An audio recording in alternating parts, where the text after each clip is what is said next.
Pero qué lindo, gente de todo el mundo que ha venido para recibir esta palabra. ¡Estamos listos! Digan fuerte, estoy listo. Bendecimos a los que se conectan del mundo. Qué lindo. Si hay algo que nos regaló, bueno, la pandemia fue el haber conocido y habernos conectado con gente desde todo el mundo, desde todas partes del planeta, que hicieron de River su casa, que se alimentan con nosotros, que domingo a domingo esperan esta hora y que siguen reclamando las alabanzas, siguen reclamando la adoración, pero yo sigo diciendo que hay cositas que nos las reservamos para vivir la experiencia aquí. Y otras, como la palabra, es transmitida de manera gratuita cada domingo, donde se conectan cientos, miles de dispositivos. El domingo pasado el Evangelio de Shakira tocó tantos corazones, especialmente los que siempre están expectantes a ver qué Dios va a decir. Los que decían, a ver qué va a decir de la colombiana, si fue Piqué el que la engañó. Y los que vinieron con ese morbo, a los 5 minutos estaban decepcionados, ¿no? Y siempre con cada título se generan decepciones, alegrías, odios viscerales. Son simples títulos, que después tienen que tener su explicación lógica. Y esta semana no fue la excepción, así que voy a transmitirte lo que creo Dios me dijo que te diga. Mañana estoy viajando a Argentina, a Buenos Aires, para estar allí en el Luna Park, con esta gira que va a empezar en Buenos Aires el día miércoles y el jueves. Ambos están sold out, no quedó ni un asiento libre en este estadio cubierto que es el Luna Park, donde vamos a estar 2 noches y después vamos a seguir en otras partes del mundo. Y le agradezco a todos, a los que hicieron posible, que están mirándome de Argentina y que nos vamos a ver ahí. Y obviamente voy a estar aquí de regreso para el domingo que viene, no voy a faltar. Pero oren para que tenga la fuerza para ir y volver. Es acá en la vuelta. ¿Estamos listos? Digan conmigo, estoy listo. Muy bien. Hay una vieja historia que, como toda buena historia, siempre me gusta repetir. Y en lo personal nunca me aburre. Hay buenas historias que yo voy a repetir y que estoy consciente que a medida que me pongan más senil, las voy a decir más seguido. Por eso oro que ustedes envejezcan antes que yo, de manera que no se den cuenta que estoy repitiendo, ¿no? Pero hay historias que son fascinantes, que siempre tienen actualidad, vigencia. Y como quiero regalártela otra vez, es cortita, espero que tampoco te aburra, ni te parezca tediosa. Ni modo, igual te lo voy a contar, estés de acuerdo o no. No te puedes escapar a esta hora. Resulta que un hombre caminaba por un puente cuando vio a una mujer que aparentemente estaba por saltar al vacío. Y corrió y le dijo, no lo haga, Dios la ama. Y a ella se le llenaron inmediatamente los ojos de lágrimas, porque sí estaba considerando quitarse la vida. Entonces él le preguntó, ¿eres cristiana, judía, atea o qué? Ella dijo, no, yo soy cristiana. Él dijo, yo también. Pero qué mundo más pequeño. Qué providencia. Nos encontramos en esta situación álgida, pero qué lindo. Yo también soy cristiano. Dígame, ¿evangélica o católica apostólica romana? Y ella dice, no, evangélica. Yo también. ¿De qué denominación? ¿Pentecostal?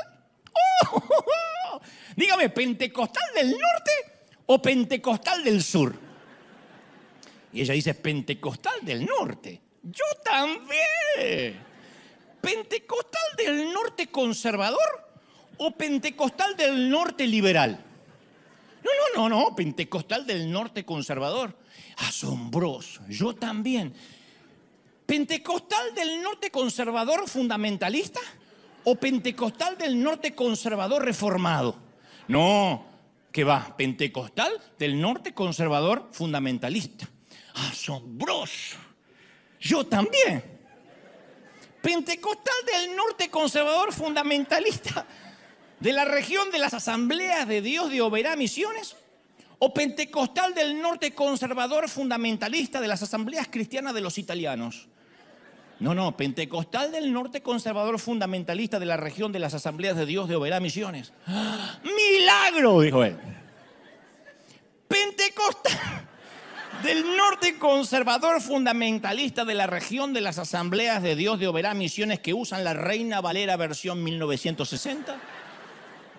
O pentecostal del norte conservador fundamentalista de la región de las Asambleas de Dios de Oberá Misiones, que usan la Biblia de las Américas. Y ella dice, pentecostal del norte, conservador fundamentalista de la región de las Asambleas de Dios de Oberá Misiones, que usamos la Biblia de las Américas. Y él le dijo, ¿segura? ¿Usan la apócrifa versión de las Américas y no la verdadera Reina Valera 1960? Sí, mereces morir, apóstata. Y la empujó.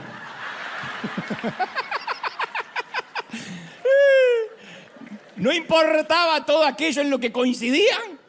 Si había un detalle distinto al suyo, merecía morir. Y la transformaba en enemiga. Y la historia siempre me lleva a pensar en que los que casi nacimos en un hogar cristiano, aprendimos desde muy niños qué era lo que le agradaba a Dios y qué era lo que no le agradaba a Dios. Cuando yo era chiquito me decían que Dios detestaba las malas calificaciones en matemáticas y que Dios se entristecía mucho de manera que daba vuelta a su rostro en su trono si me olvidaba del regalo del Día de las Madres. Y luego fui a la secundaria, al high school, y descubrimos que los intereses de Dios se expandieron un poco más. Ahora estaba obsesionado con el sexo, con las malas compañías, con las drogas. Iban cambiando los requisitos de admisión para agradarle a Dios. Y esto es en gran parte porque damos por sentado que aquellas figuras de autoridad que están sobre nosotros fueron puestas por Dios. Entonces, lo que ellos dicen, creemos que es lo que Dios piensa. Lo que nos dice mamá y papá cuando somos chiquitos y crecimos y nos desarrollamos en un hogar cristiano, interpretamos qué es lo que Dios quiere. ¿Qué dice Dios? Y bueno, lo que papá dice que dice. ¿Qué es lo que quiere Dios después? Lo que nuestro pastor en la infancia nos predica. Porque pensamos, si ellos fueron puestos por Dios, lo que a ellos les gusta o a lo que a ellos les disgusta por carácter transitivo, también le gusta o le disgusta a Dios. La ecuación es simple. Entonces, dependiendo de nuestra edad y de las temporadas que nos toque vivir, recibimos diferentes mensajes sobre cómo debe comportarse y cómo debe lucir una persona santa. A eso se le suma la cultura de cada país. A eso se le suma el entorno de cada hogar. Porque es más fácil decir, no hagas esto porque a Dios no le agrada, como echándole la culpa a Dios de lo que a lo mejor a mí no me agrada. Yo siempre menciono que en mi infancia tuve un pastor que ya era anciano cuando yo era chico y empezó a envejecer, lo cual no está mal porque todos vamos para ahí, pero él cometí el error de pensar que Dios envejecía con él. Entonces sus gustos pasaron a ser los gustos de Dios. Lo que a él no le gustaba, como por ejemplo la guitarra eléctrica o la batería, pasaron a ser los instrumentos del demonio, porque a él les disgustaba. Y empezó a decir lo que le gustaría que Dios dijese, no lo que Dios estaba diciendo. Por eso resulta inevitable suponer que la aceptación de Dios se basa en nuestro comportamiento, en lo que hacemos o en lo que no hacemos. Desde chiquitos, desde jóvenes. Si yo no hago tal cosa, Dios va a estar feliz. Pero si cruzo la línea, Dios se va a enfurecer. La mayoría de los pecados que nos enseñaron son los de comisión, no los de omisión. No importa si hacemos o no hacemos algo, sino lo que no hay que hacer. Entonces, en realidad, quien se enfurecía en nuestro tiempo, capaz que era nuestra madre, nuestros maestros, nuestro pastor, pero Dios cargaba con la mala reputación. Decía, esto no le agrada a Dios, y nosotros le creíamos. Y muchas de nuestras creencias, de nuestro sistema de creencias, de lo que le agrada a Dios y de lo que no le agrada a Dios, a veces es producto simplemente de las mentes de quienes nos formaron, que no está mal. Pero a veces uno tiene que hacer un análisis y decir, a ver, ¿por qué yo sigo repitiendo esta historia? Si a lo mejor no tiene sentido, pero la iglesia está llena de cosas que hacemos sin preguntarnos por qué las hacemos. Y cuando aprendemos cómo hacerlas y olvidamos el por qué, lo más posible es que estemos transitando los rieles de la tradición. Esta otra historia también te la conté muchas veces, de aquel muchacho que se casa y nota que su esposa, jovencita, hace una pizza y luego le corta las puntas y deja una pizzita cuadrada así y la mete en el horno y lo demás lo tira. Y dice, ¿estás loca? Y le dice, ¿por qué haces eso? Tiraste un montón de pizza. Y ella le dice, bueno, mamá lo hacía así. Entonces, un buen día que se encuentra con la suegra, le dice, suegra, le quiero preguntar, ¿de dónde su hija saca esa idea de cortar los pedazos de pizza? Y la madre que estaba haciendo pizza dice, ah, sí, yo también hago lo mismo. Pac, pac, le corta las 4 puntas y la tira y le pone en el horno. ¿Y por qué usted lo hace? No sé, mi mamá lo hacía. Y como la abuela todavía vivía, le pregunta a la abuela. Y le dice, abuela, su hija y su nieta cortan la pizza, la dejan chiquitita y la meten en el horno. ¿Por qué dicen que lo aprendieron de usted? Ella dice, yo no tengo idea por qué ellas lo hacen. Yo lo hacía porque tenía el horno chico. Entonces, hay cosas que vamos haciendo por sistema de creencias. Y no tenemos el valor de decir, ¿por qué es que lo estamos haciendo? Yo crecí pensando que Dios se enfurecía si yo encendía la televisión para ver el viejo Batman, el de Adam West, si alguien la vio, con Robin, mucho antes que se dijera que eran pareja. En 1966, santas centellas, Batman, ¿se acuerdan? Bueno, yo pensé que eso era pecado porque mi pastor decía que a Dios le desagradaba ese programa. Programa infantil, barroco. Así que a la hora que pasaban Batman y todos mis amigos yo sabía que lo estaban viendo, yo me sentaba a leer la Biblia y le decía a Dios, espero que estés feliz. Porque yo la estoy pasando pésimo. A medida que fui creciendo, comencé a cuestionar cuándo realmente Dios estaba en la ecuación. Y esta es la parte que debe frustrar un poco a Dios, pienso, porque tomamos esta asombrosa relación basada en la gracia que Dios nos ofrece, llena de amor, y construimos un montón de muros de reglas alrededor, que nadie nos pidió, que nadie nos exigió. Convertimos la relación en religión. Siempre hay una tendencia, una desviación de convertir la relación en religión.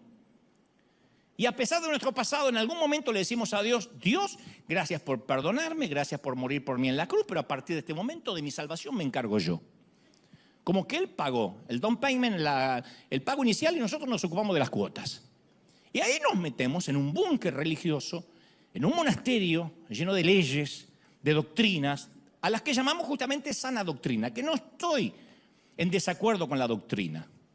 Pero yo no puedo ser ni tu juez, ni tú puedes ser mi juez. Y es cuanto más tiempo llevo fungiendo como pastor, menos propenso estoy de decirle a la gente lo que tienen que hacer, lo que no tienen que hacer, y más me siento rápido en limitarme a abrazarlos y orar por ellos. Entonces, si eres una de las personas que buscas una iglesia donde tienen una lista tonta de lo que debes y lo que no debes para agradar a Dios, te equivocaste de iglesia. Porque no funciona con una lista. Yo no soy aparte lo suficientemente sabio para saber qué hacer en cada ocasión, decirte qué tienes que hacer en cada circunstancia de la vida. No he vivido lo suficiente, soy un chamaquito de 20 y pico. No sé. Pero existe una respuesta sencilla a prueba de fallos. Funciona en todas las culturas, funciona en todas las épocas, en todas las familias, en todo tipo de personalidades, y se llama Jesús. No es una lista, es Jesucristo, es una relación. Y cuando uno se centra, quiero conocer más a Jesús, quiero conocer más a Dios, y no se centra en un conjunto de doctrina, todas las cosas se encajan en su lugar. Ya no hay que hacer esfuerzo para ser santo. La santidad es inherente. El fruto del Espíritu se te pega. Por la relación se te pega a agradar a Dios. Vas a querer hacerlo. ¿Están conmigo, sí o no? ¿Por qué? Porque las doctrinas tratan la conducta, pero no el corazón. Las doctrinas no tratan el carácter. Y con los años yo me fui dando cuenta que mis marcos de referencia se reducían a los mandatos de mis figuras de autoridad. Hasta el día de hoy, yo soy un fundamentalista en muchas cosas, por eso me considero un legalista en recuperación, porque todavía tengo los rezagos de lo que aprendí. Lo que me decían que estaba mal, que era pecado, y yo lo creía, a veces eran boberías. Pero cuando comencé a conocer el carácter de Dios y mi relación con Él superó la religión, entonces mi vida empezó a cambiar, mi relación con Él fue más pura. Fue cuando empecé a ver a Jesús con ojos nuevos. ¿Qué es ver a Jesús con ojos nuevos? No verlo con ojos vicarios, con ojos prestados. No creer en lo que me dice que Jesús es, sino descubrir, Señor Espíritu Santo, revélame quién eres. La Biblia, sin la instrucción del Espíritu, es el libro más aburrido que vas a encontrar. Vas a decir, no entiendo nada, es aburrido, pero cuando le dices, Espíritu Santo, enséñame, muéstrame, revélame, ¿qué quisiste decir? Esta inspiración, ¿de dónde vino? Esto es un libro, me van a permitir el término, aunque me van a liquidar los religiosos, es un libro mágico. Es un libro que entras y te pierdes. De pronto no sabes cuándo vas a empezar, dónde vas a terminar. Es un libro que está vivo. Es un libro peligroso. Es un libro que te lleva a descubrir un Dios que sigue queriendo relacionarse con nosotros. Alguien tiene que creerlo, ¿sí o no? Ahí fue cuando dije, Jesús, ¿quién eras? Y empecé a leer los evangelios. De vuelta. A ver, muéstrame tu personalidad, por qué hablabas con quien hablabas, cómo era tu ironía, cómo le respondías a los religiosos. Y aprendí leyendo su carácter o diciendo al Espíritu Santo, revélame cómo era Jesús o cómo fue, al menos en los años que caminó sobre la tierra.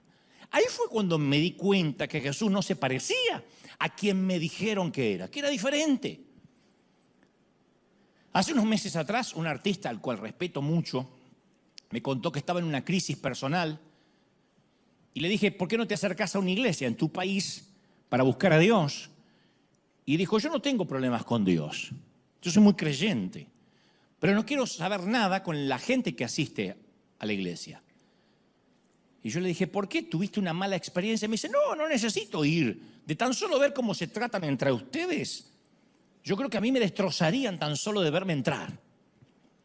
Y yo pensé, si eso es lo que algunos ven desde afuera, no es un factor que los cristianos podemos obviar como si fuera un detalle menor. Porque esta es la verdad, si estamos impidiendo que otros busquen a Jesús por culpa nuestra, eso constituye una crisis muy seria. Porque en última instancia, nuestro rechazo predica también el rechazo de Jesús. Y si esto no nos preocupa, es que no estamos entendiendo nada. Nos tiene que preocupar que la gente diga, no. Ahí está lleno de reglas y hay gente que te discrimina y que te señala. Entonces Jesús intentó grabar un axioma en nosotros, un tótem para la vida. Está obsesionado con ello. En Juan 13:35 Jesús dijo, de este modo sabrán que son mis discípulos. Nos dio un distintivo, nos dio una marca, nos dio una credencial, una ID. Dijo, les voy a dar un documento para que cuando le digan, ¿ustedes qué son? Este es el modo que los van a conocer. Si se aman los unos a los otros. No hay otro modo. Nunca dijo la doctrina, los conocerán por su manera de vestir, por sus canciones. La única manera que los conozcan, digan, estos estuvieron conmigo, va a ser por cómo se aman entre ustedes. Y en Juan 17:23 añadió, yo en ellos, Padre, y tú en mí.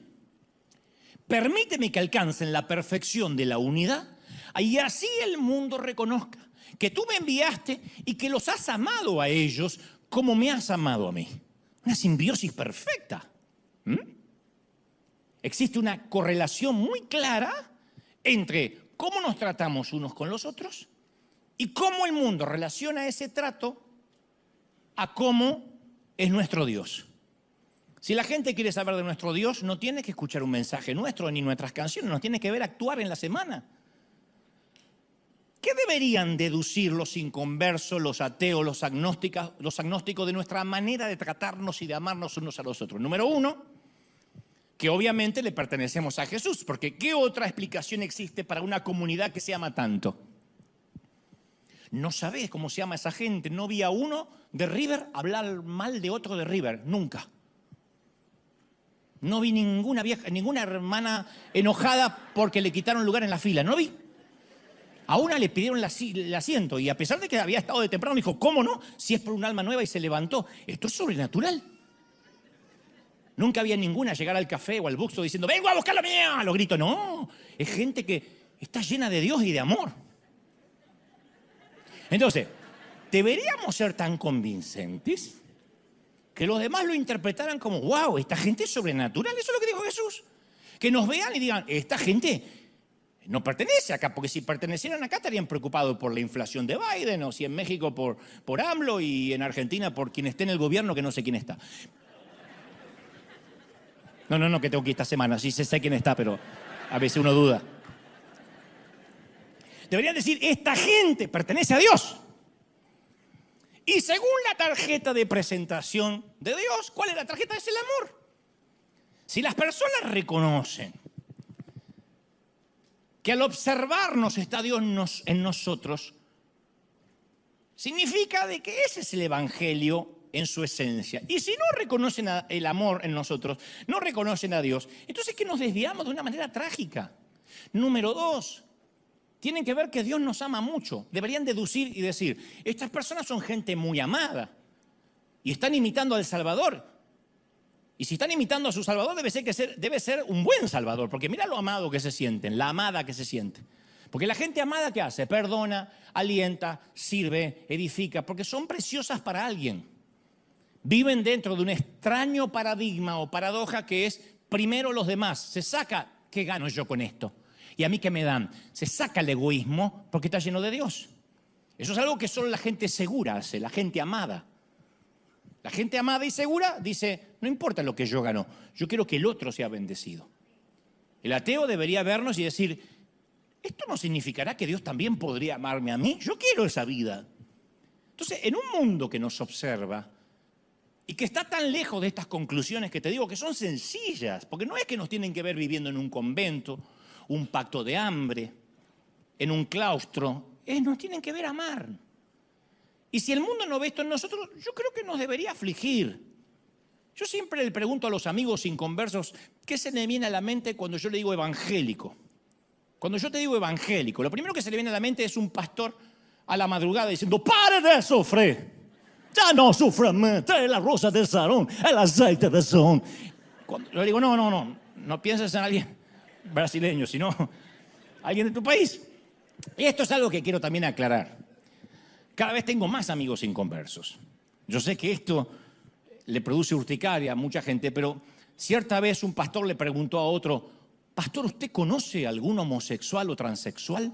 No, dijo el pastor, Dios me libre de juntarme con esos degenerados. ¿Y no conoce ningún traficante de drogas? Menos. Esa gente pervierte a nuestros jóvenes. ¿Y conoce alguna bailarina del tubo, del caño? No del tubo horizontal, esas son las que hacen ballet, del tubo vertical. Mira cómo conoce el hermanito, ¿eh? De esos clubes para adultos. Y el otro dice, pastor, usted me está ofendiendo. No sé a qué apunta con esto. ¿Cuándo fue la última vez, sigue el otro, que le habló con una prostituta? Pastor, usted está intentando acusarme de algo, soy un hombre de Dios. Y no tengo comunión con ese tipo de gentuza. Y el otro le dijo, me lo imaginaba, por eso su iglesia nunca crece, ni va a crecer. Porque el pastor tenía muchos amigos, gente que compartía sus valores y que iban en la misma dirección moral que él. Y según la definición de Jesús, todas aquellas personas por las cuales este pastor se preocupaba entraban en la categoría de sanos. Los sanos no tienen necesidad del médico. Y cuanto más años tenemos en la iglesia, más cómodos nos sentimos con los que son como nosotros y más lejos de los que se suponen que son enfermos. Entonces lo primero que nos metemos en la cabeza, no me junto más, la luz no tiene comunión con las tinieblas. Y a partir de ahí no predicamos más, tenemos la excusa perfecta para no amar, para no involucrarnos, para no ensuciarnos las manos con las almas de la gente. Por eso decimos que en River abrimos nuestro corazón a las personas cuya vida es moralmente distinta a la nuestra. No para compadecernos de ellas, no para reprenderlas, no para convertirlas en un proyecto evangelístico o en un trofeo de nuestra evangelización, sino a priori, en primera instancia, para amarlas, para abrazarlas y decirle, aquí te vas a encontrar con gracia. Lo demás lo hace el Espíritu Santo y Dios. Entonces, volviendo al tema de mis amigos inconversos, me dicen, para mí, el evangélico promedio, y me permite hablar a mí porque yo estoy dentro, porque yo crecí en la iglesia. Y eso me asigna autoridad, yo no estoy hablando de afuera. Yo nací casi en la banca de una iglesia. Entonces yo quiero preguntar cómo nos ven. Y me suelen decir, mira, para mí un evangélico es alguien atrincherado en su manera arcaica de pensar, siempre enemigo del aborto, de los homosexuales, furioso, violento, ilógico, constructor de grietas. Y si no piensas como él, eres su enemigo o te condena. Entonces a veces queremos nosotros convertir a todo el mundo y por lo general no podemos ni convivir pacíficamente con nadie que no crea lo que nosotros creemos. Y mientras más nos llenamos la boca, y esto es una autocrítica, de tolerar la diversidad, más descalificamos y condenamos al que piensa distinto. Pasa entre pastores, imagínate con el resto del mundo. Es muy raro que veas a un cura hablando mal de otro cura. Es muy raro que un cura hable mal de un cardenal, o el cardenal del obispo del papa. De alguna manera hay un respeto por el clero o por la autoridad que ellos consideran ha sido puesta en ese hombre. Pero si notamos, nuestro ejército, vamos a ver que apenas estamos en desacuerdo, inmediatamente pasa a la vereda de enfrente. Y siempre me pregunto, ¿cómo vamos a hacer sal y levadura dentro de una sociedad que tiene un concepto tan negativo de nosotros? Y esa tendencia a excluir al que piensa distinto, entre los dirigentes religiosos de Jesús, consideraban que era una gran virtud. Pensaron, vamos a excluir al que piensa distinto y Jesús nos va a aplaudir. Pero para Jesús constituyó un gran pecado. Y eso sorprendió a los discípulos. Un día, camino a Jerusalén, estaban los muchachos con Jesús y Jesús quiso detenerse en una población samaritana y no lo recibieron bien. Y sus discípulos preguntaron, uno, para hacerse el súper espiritual, Señor, ¿quiere que hagamos caer fuego del cielo para que los destruya? Creo que era chileno, dijo, ¿quiere que hagamos caer fuego del cielo para que los destruya estos huevones? Y pensaban que Jesús, no, lo digo por mi amigo Ulises Oyarzún, que está acá, pero Judas, todos estos eran todos chilenos, me dijeron, pero después Dios los perdonó. Cuando él habla, cuando él predica, dice que Judas era argentino y esta es mi venganza. Dice que Judas dijo, ¿seré yo, che, el que te iba a traicionar, macho?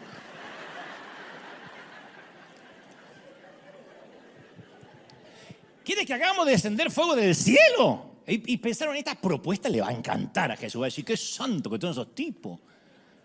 Ellos dijeron, vamos a adoptar una posición.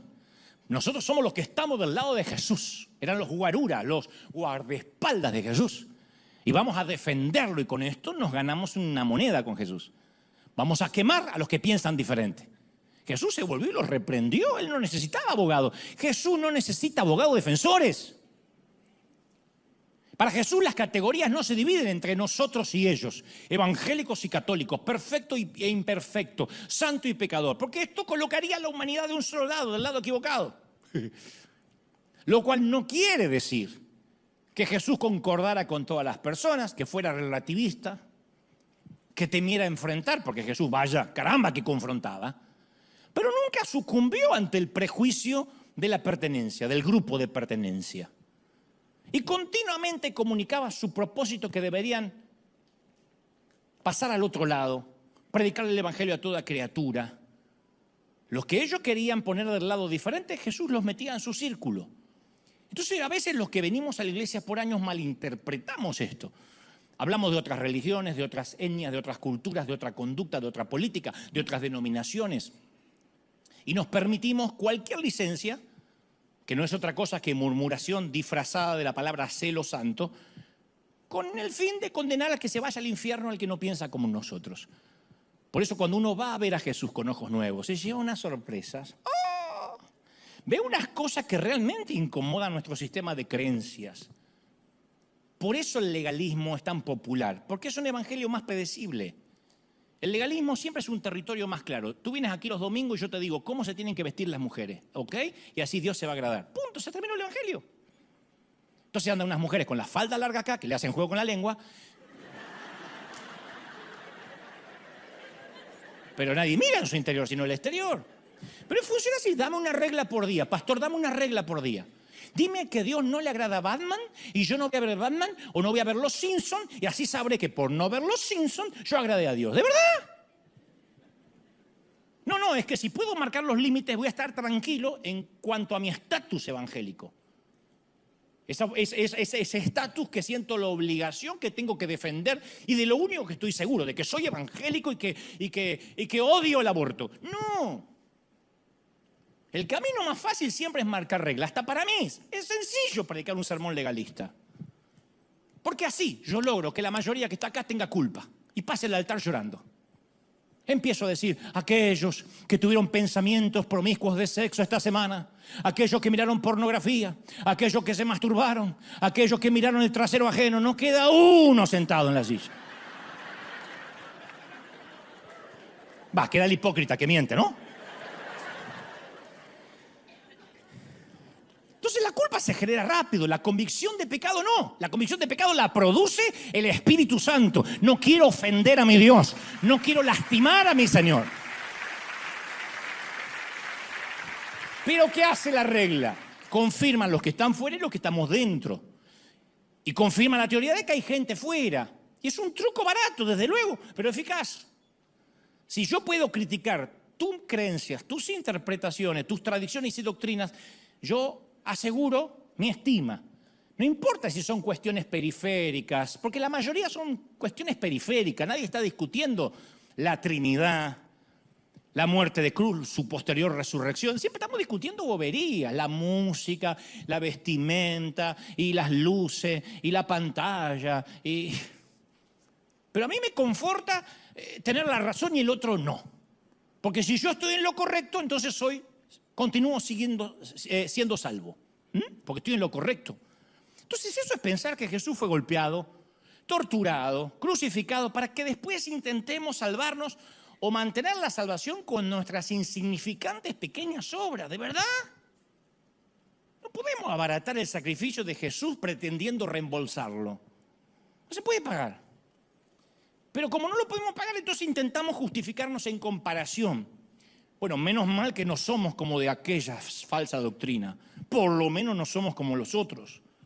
Entonces, en nuestro pecadómetro tenemos pecados chiquitos, pequeños, chiquititos, medianos, grandes y escandalosos. Si vemos a alguien con un pecado pequeño, y bueno, ¿quién no? Es una persona buena. ¿Quién no quiere? ¿Quién va a querer a la suegra? Es un pecado pequeño. Está cerca de Jesús, por lo menos. Vemos a alguien con pecado más mediano y ya nos ponemos nerviosos. Estamos orando por esa persona. Tenemos que orar para que Dios trate duro.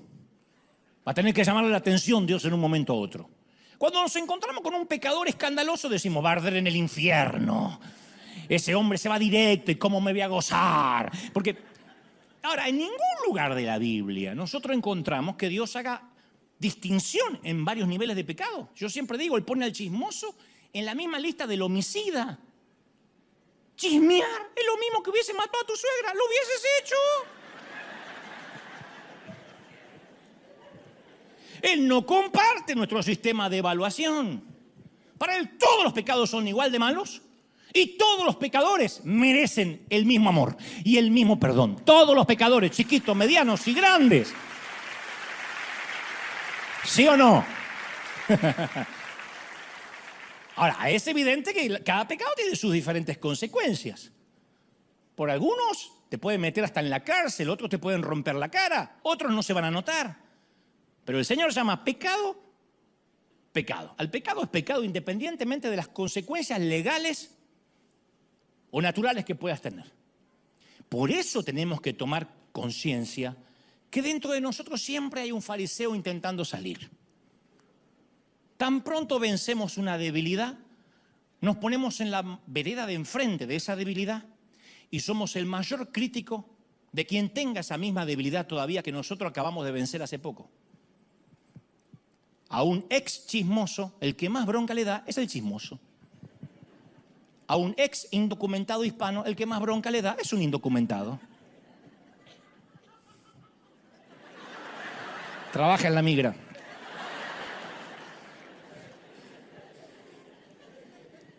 Criticar las malas acciones de los demás resulta más cómodo que tratar con las propias, siempre más cómodo. Si no, no habría haters, no habría odiosos en las redes cristianas. ¿Qué hacemos? Maquillamos leyes, las adecuamos a nuestro estilo de vida y juzgamos a los demás por esas leyes. A veces por nuestra cultura lo juzgamos. Las mujeres musulmanas que se tapan continuamente, seguramente si te ven como estás hoy, te juzgaría. Porque a una mujer no se le debe ver su rostro. Pero es un tema cultural. En todo caso religioso. No necesariamente viene de Dios. Y Jesús se juntó con lo que hoy equivaldría a, porque a veces decimos, sí, cobradores de impuestos, como que se juntó con el que cobra el IRS o la FIP en Argentina o Hacienda en España. No, él se juntaba con proxenetas, prostitutas, tratantes de blancas, narcos, travestis y drogadictos, lo que hoy sería esa gente. Porque en la cultura de la época, comer con esa gente implicaba que se identificaba con esa gente. No comías con quien no te identificabas, por lo menos para un judío. Y Jesús se relacionó con todo tipo de gente que los judíos respetables evitaban. Ninguna persona que se respetara a sí misma se arriesgaría a hacerse amiga de esa gente para que no se los culpara por asociación. predicarles, reprenderlos, criticarlos, hasta burlarse de ellos, incluso hubiese sido aplaudido. Pero nunca sentarse a comer. Y por sentarse alrededor de la mesa, contar chistes y disfrutar juntos, lo llevaron a Jesús a la cruz. Porque eso era quedar pegado. No había redes, pero lo veían. Y a Jesús no le importaba el escándalo. Le gustaba pasar tiempo con los pecadores. Pasó gran parte de su tiempo juntándose con la chusma, con gente rota. Hablaba, comía, lloraba con ellos, los escuchaba y los servía. Cuando yo digo esto, no falta quien dice, sí, pero no se levantaban de la mesa igual. ¿Quién dijo? ¿En dónde hay registro que necesariamente quien comía con él se levantaba con la chiripiorca? ¿Quién? Él dijo, los sanos no tienen necesidad de médico, declaró Jesús. Los enfermos sí. Y se rebajaba el nivel de ellos porque ellos nunca iban a poder subir al nivel de él. Y no se dedicaba a demostrar cuán santo él era, cuán santo él era. No demostraba lo bueno que él era. Solo les ofrecía esperanza. Jesús sigue siendo el amigo de las personas que están dispuestas a admitir que tienen problemas. No tienes que ser bueno para ser amigo de Jesús. Solo necesitas ser sincero, con un corazón contrito, auténtico y humillado. Y el Señor te ama y te sienta a su mesa. ¡Como te ama el Señor! La Biblia es clara, vamos a pecar. Yo sé que hay gente que odia que diga esto, pero vamos a pecar. Tarde o temprano la fuerza de voluntad, la educación, la sanísima doctrina no van a ser suficientes. Yo hace unos años invité a un pariente a cenar, a almorzar. Conté esta historia también. Él se jacta siempre de tener una doctrina impoluta, una doctrina más